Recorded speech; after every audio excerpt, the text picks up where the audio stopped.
Hey there! Welcome, or welcome back, to a story already in progress. Most of you know me already, but for those who just came in out of the cold, I'm Lindsay.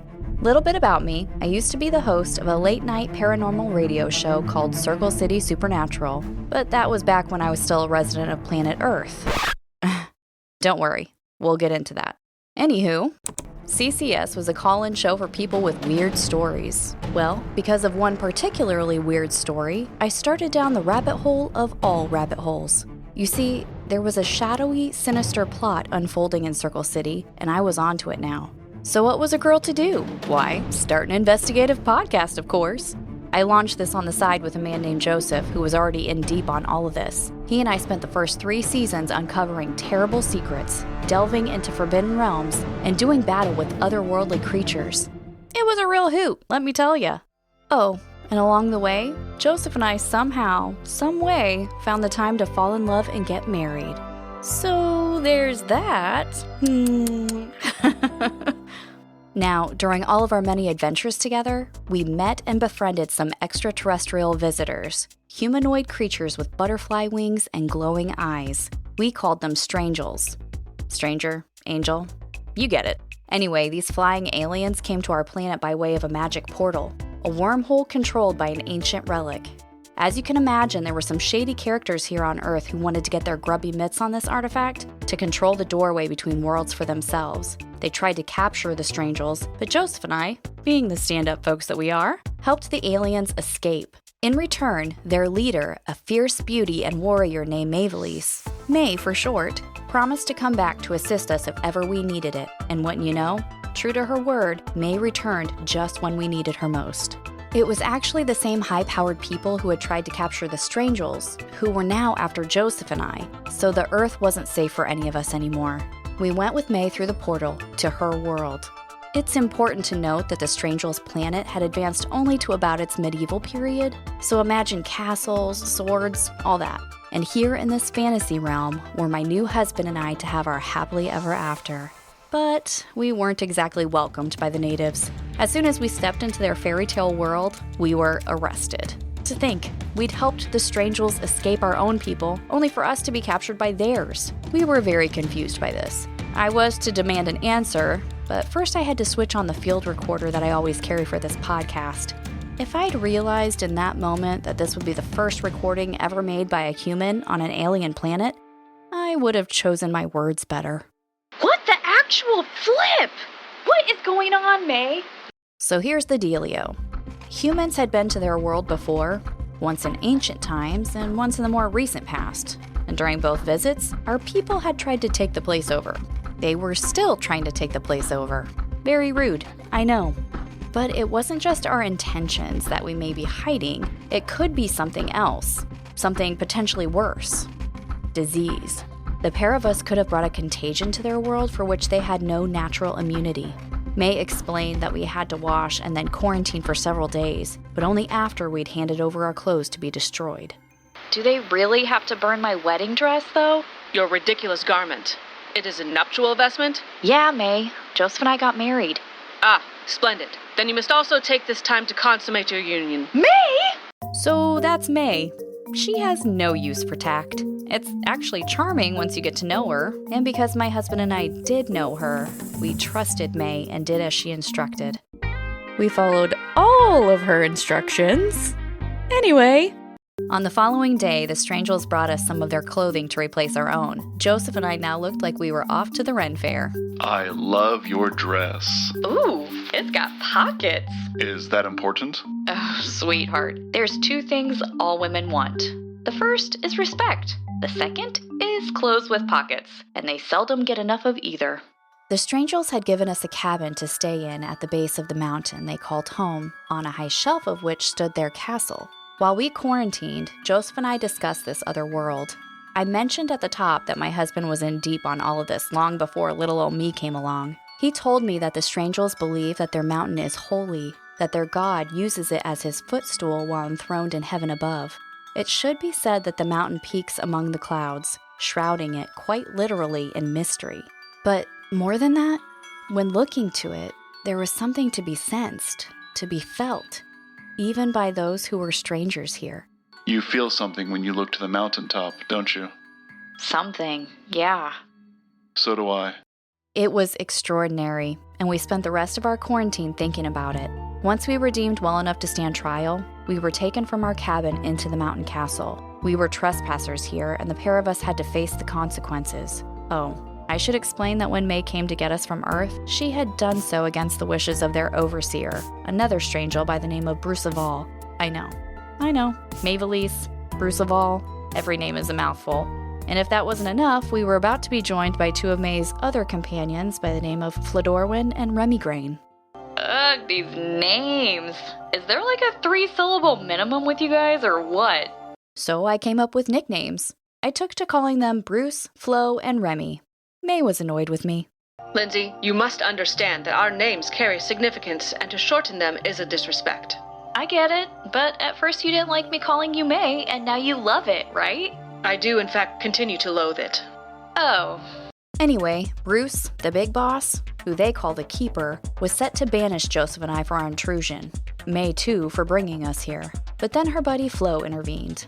She went to Bruce with a counterproposal, and he accepted it. Some of the strangers, like May, spoke our language, but neither Joseph nor I spoke theirs, so we blindly agreed to whatever this alternative was. We were to soon learn that we had agreed to a quest. Weirdly, May's other companion, the one I call Remy, was ordered to join us as well. He was none too happy about this, as he was one of the many strangers who hated humans, a growing rabble referred to as the cadre. Nevertheless, he would be tagging along on whatever this journey was that Flo had proposed. I try help. That was Flo. She was slowly learning English from May, who had long since mastered it, so it was our old friend who explained what was expected of us. So we're off to find the Holy Grail, or what? May? Why would Bruceval command Rhemigrayne to join us? Spy on us. Perhaps. So, the quest? As I have told you, and as you have seen here yourself this day, there is division and infighting among our people. But we have an external threat as well, of which I have not yet spoken. There is an evil at work against us, the Grimalkin. The Grim what? Grimalkin, it's just an archaic word for cat. It can also be applied, rudely so, to an elderly woman, a crone. An old lady? But she was so much more than that. Apparently, this creature had come here from Earth decades ago, but had remained across the ocean on another continent where lived an exiled contingent of humans, Atlanteans. We'll get to them later. It seemed that, for whatever reason, after all this time, the Grimalkin was only now on the warpath to the realm of the Strangels. A derelict vessel, scarcely more than a raft, was seen coming ashore. It did not attempt to dock at the mainland, but ran aground on one of the Lost Isles. Has anyone gone to check? To see what's going on? No, Which means no one has gone to these islands yet either? not yet.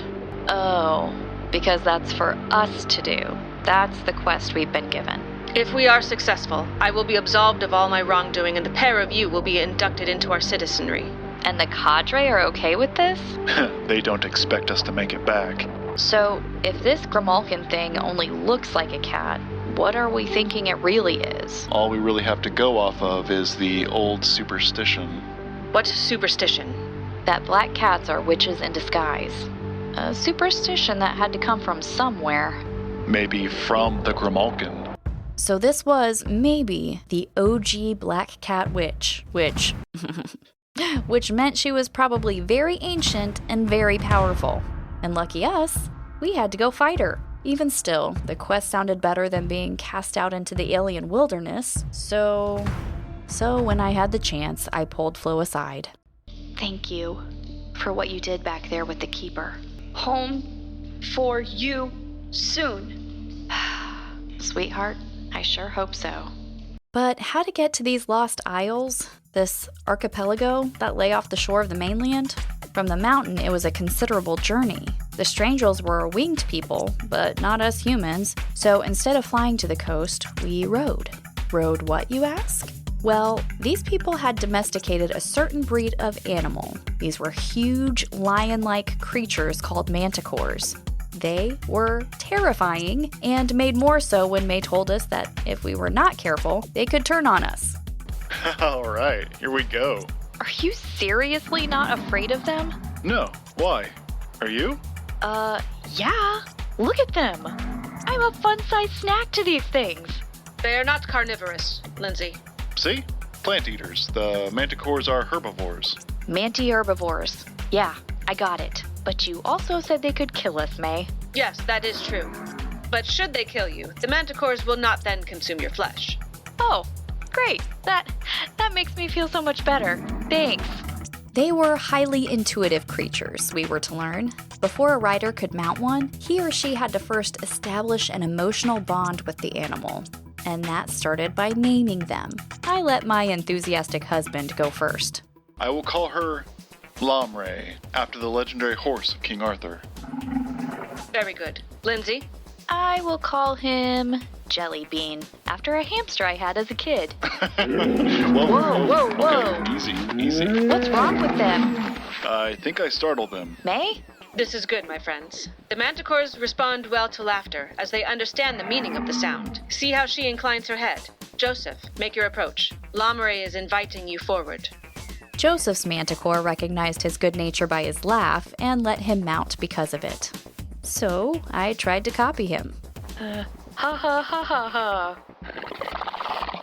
You cannot fool them, Lindsay. Speak true to your mount. He must get a sense of you. Okay. Hi there. Easy there.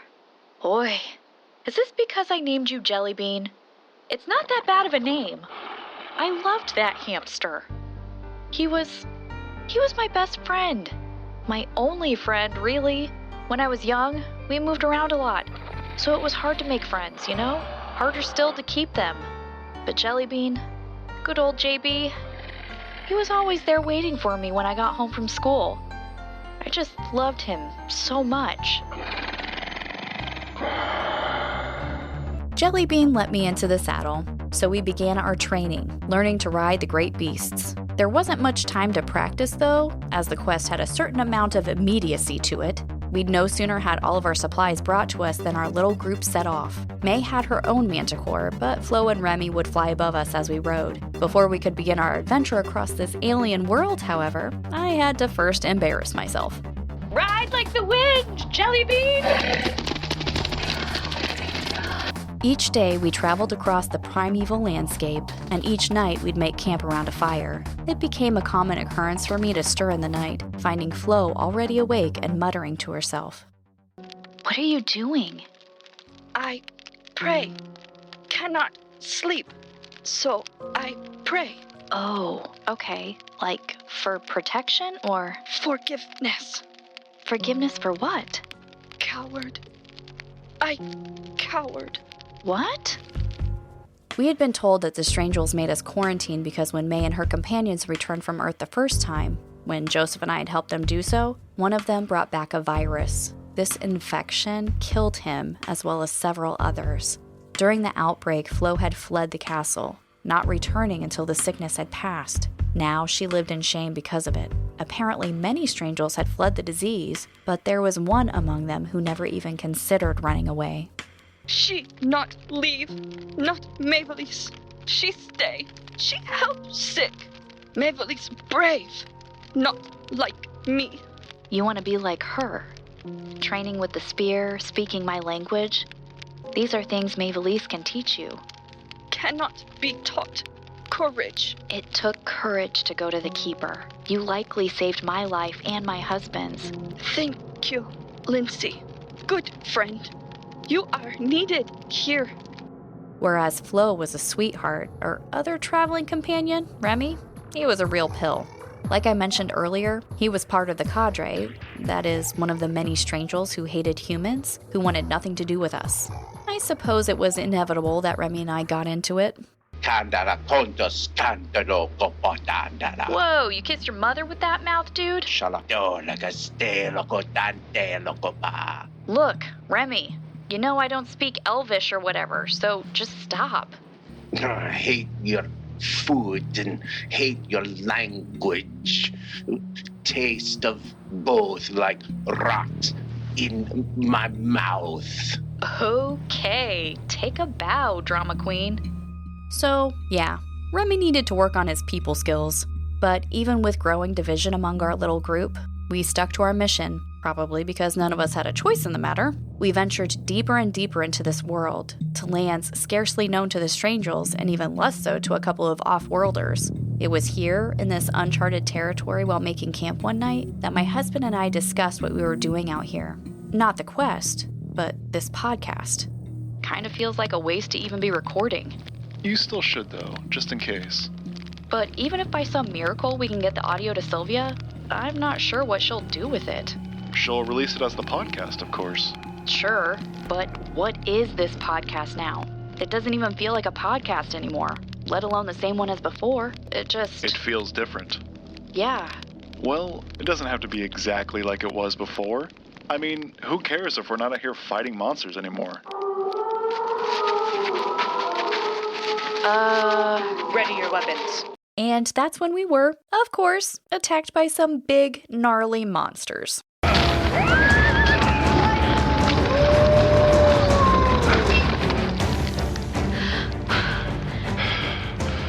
Is that all of them?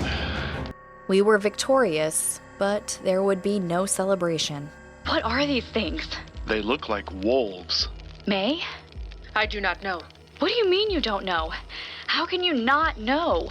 We have never seen creatures like this before. They do not belong to our world. They belong to ours, Lindsay. What? What is happening to them?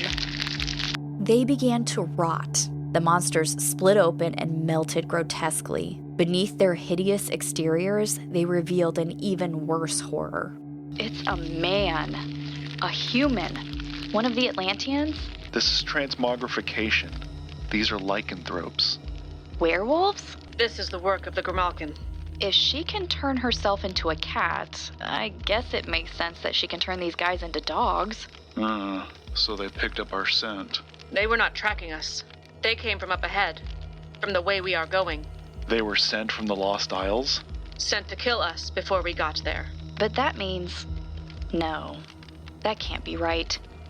That means the witch knows we're coming for her. She was onto us. How the Grimalkin knew, none in our party could fathom. Even still, we pressed on as far as the ocean, but left our manticores behind as we moved to the water's edge. There in the sand, we found slaughtered strangers who'd been sent here ahead of us to keep watch on the Lost Isles. Clearly, they'd been killed by the werewolves before the beasts came inland to find us. The strangers in our group needed to bury their dead. As they did so, Joseph and I explored the rest of the beach. We thought it safe enough to do so, but we were mistaken. The pair of us were ambushed by a new kind of creature, an aquatic, as they are called. I learned there is a second sentient species on this planet. These people live in the water but have an alliance with those of the air. The aquatics had developed a kind of breathing apparatus that allows them to come onto the dry land and, attack random humans. This aquatic mistook Joseph and I for enemies. Fortunately, before anyone was hurt, our companions caught up to us and Remy quickly explained the situation. What is he doing with his hands? The aquatics have their own sign language, and Remy seems to know a bit of it. Being people of the sea, the aquatics had no spoken language and communicated silently, which is fascinating, sure, but made it difficult to find something to call our new friend. What's his name? Huh? Who? Who do you think? The creature from the Black Lagoon over here. Oh, of course. It'll just be a hand gesture, nothing we can vocalize. I had nicknamed everyone else on this planet, so I left it up to my husband this time. What do you think about Clyde? Clyde? Yeah, Clyde. Okay, that's pretty good. Clyde was one of us now. He joined our quest and swore to see the witch vanquished. The aquatic then brought us up to speed. Remy translated all of this for May, who then did so for Joseph and I. The witch changed half of her underlings into the brutes who attacked us in the plains. The other half she made into something else. Merfolk. So, first it was werewolves, and now it's mermaids? Oh, merfolk. It's merfolk, babe. How are we to fight creatures of the sea? We can't. Not on their turf, anyway. We need to get them out of the water. What exactly are you proposing, Lindsay? May, we're gonna kill some mermaids. Merfolk, babe. It's actually merfolk. I know. Our plan worked. Sorta. There were some complications, but nothing a whole lot of bloody violence couldn't solve.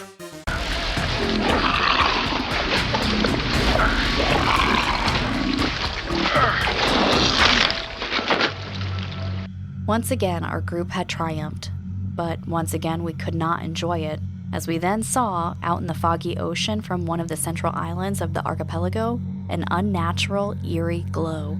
It's her. It's the Grimalkin. She's showing us where to find her. Then she knows we have dispatched all of her abominations. So she's alone now. But if she... Joseph? You okay? Leviathan. We weren't sure how to get across the water to this island. That is, until Clyde's mount appeared. A massive dolphin-like creature. It came ashore just then, beaching itself. The thing was saddled like our own manticores, so we climbed aboard.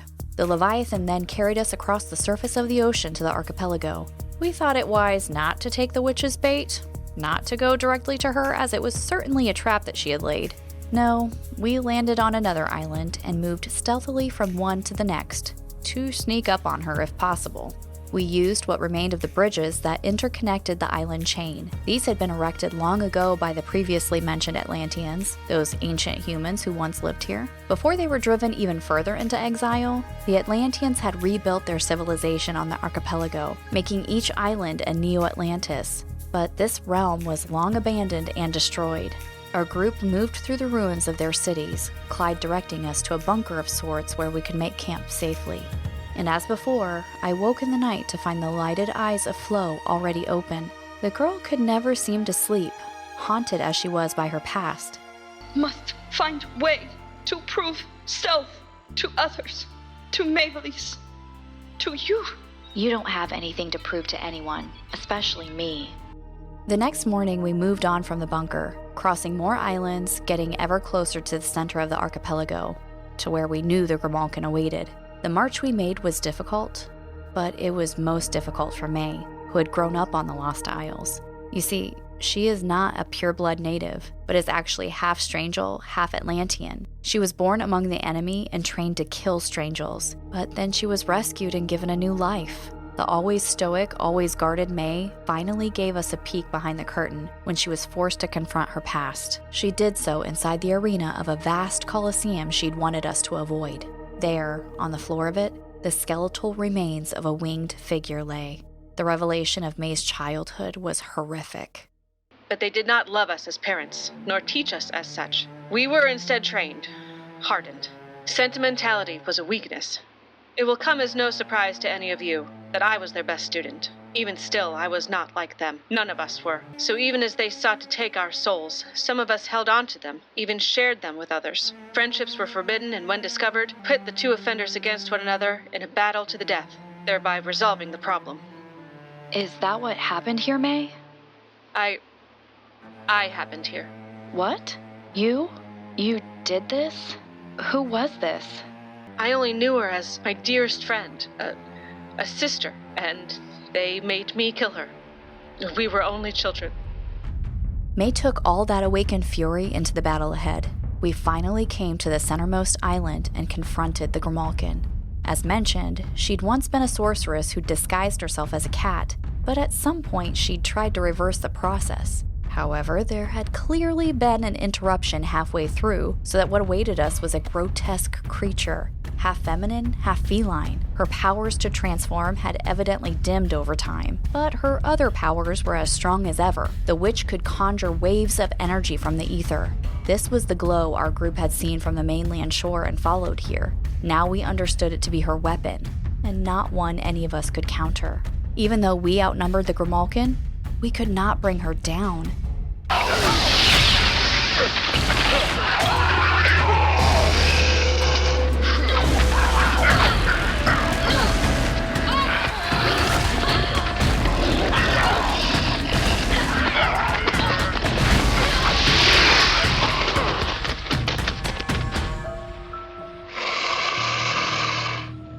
The sorceress was aiming to kill us all, but would start with my husband. As she began to stalk toward Joseph, I remembered the mountaintop presence and reached out to it. I was heard and answered by a power greater than her own. The witch's magic was weakened in that moment, just long enough for me to throw my sword to Joseph. With our enemy slain, we crawled to our feet and reassembled. In a daze, Joseph returned my sword to me. I'm good. First time I, ever had to decapitate a witch, but yeah, I'm good. So is this enough, Maevalesse? Have we completed the quest? Yes, and we are now free to return. Should we take some kind of proof back with us? You want me to go, grab her head, or...? Ew, no. Babe, gross. We will not require evidence. Will Bruce and the rest of your people believe us, though? They will believe him. Remy, the one who wished to see the quest fail, to be rid of Joseph and I, would still tell the truth about what happened here. That it was us humans who had defeated the Strangel's foe.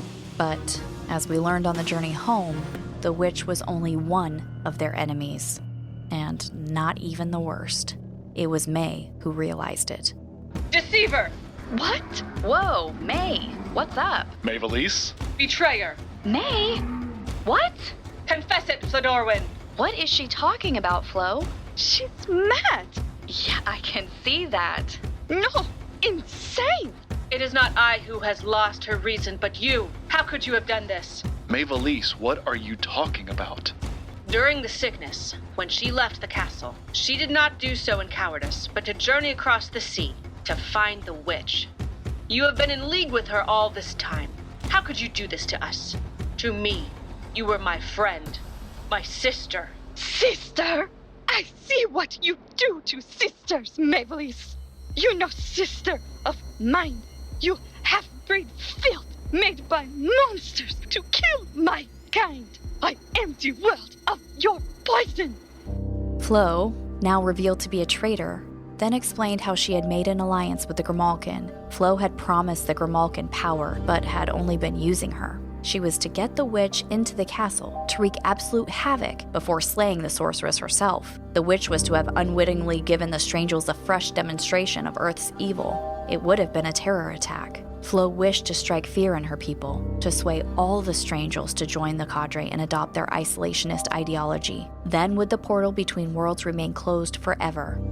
Oh, and Flo had only proposed the quest as a way to bring Joseph and I to the Grimalkin, to be killed by her, as our arrival in this world was an unexpected wrinkle in her master plan. But why Flo's abhorrence for my world? It was a hatred born of love lost. That other Strangel who'd come with Flo, May, and Remy to Earth, the one who had contracted the virus and was killed by it, his name was Zolanway, and Flo had loved him. They were secretly betrothed and were to be married upon their return. But then... Took him from me. Took everything. Their people only take, only kill. Flodoorwen, the sickness took Zolanway. He was not killed by humans. Humans are disease, infecting our world. Flo, I know you've been wronged, but please. Atlantean, What? what you call humans here from long ago. But you are same, all same. Thousands years and still same. No change. Only take, only kill. Flodoorwen, you are wrong. I was wrong. Remy had a revelation of his own in that moment. A change of heart. This infuriated Flo, as it was the opposite of what she sought. She attacked him, then flew off. May pursued her and... killed her. May once more struck down a friend she regarded as a sister. Then, with one less among us, we completed our return journey. Despite it being born of deception, the terms of the quest were honored. May was pardoned for her wrongdoing, while Joseph and I were granted asylum with the Strangels, the rifts among whom could now be mended. We hope to restore our community now that the influence of the traitor and the witch has been removed. Thanks largely to the pair of you. It's not our first time breaking a curse. We are happy to have helped. I guess it's lucky that we came along when we did, huh, Joseph? May didn't think it was luck. She thought our coming here was meant to be. She might be right. Anyway, when May was about to leave, I grabbed her and hugged her. You are my sister, and I am your sister. Oh, and I promise to never again call you May. I know you're not a fan of it, so I will call you Maevalesse from now on. Actually, Lindsay, May is acceptable to me. Really? You finally like it? I knew it would grow on you eventually. Oh, I continue to hate it. Perhaps more so than ever. But my proper name did not sound right coming from you just now. Fair enough. After that, we were given permission to return briefly to Earth, where I uploaded all of this audio to a drive, so that my producer Sylvia would find it and release it as this podcast. Joseph and I are about to repeat the attempt with this recap and our new season, so if you're hearing this, we pulled it off, and that's good, because there's a new threat on this world, and it has everything to do with yours, listener, as the war that started here is on its way to you right now. So keep this show's slogan in mind. Do good, fight evil, repeat.